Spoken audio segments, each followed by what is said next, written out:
कहरतानी पीछा भरल ना मन पूरा भइल ना इच्छा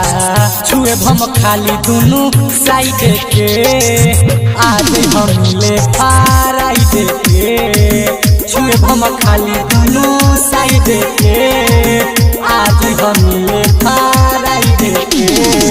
सनहिया रिकॉर्डिंग स्टूडियो कटसा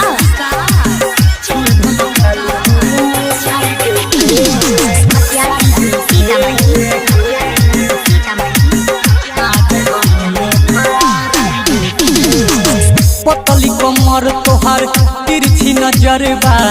लाखो तारू झकास लाखों हजार छोरी तोहर के चुनली बात बाय में कुछो खास सुन तारू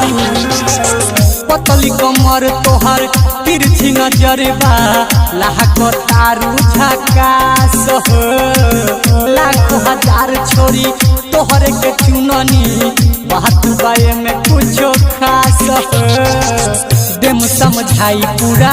गाइड के आज हम ले फाराइड के छुए हम खाली दुनु साइड के आज हम ले फाराइड के सनहिया रिकॉर्डिंग स्टूडियो कटसा आज हम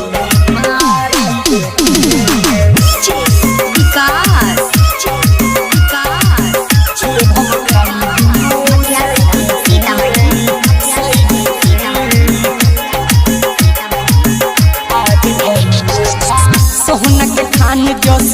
चमके सूरतिया जैसे चमकेला चांद दीपक दीवाना औरी राइटर नितेश के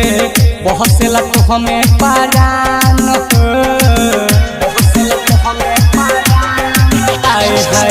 सोनवा के खान जस चमके सूरतिया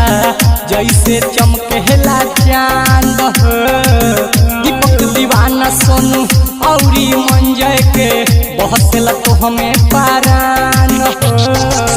बॉल बनाइबे आजा बैठे के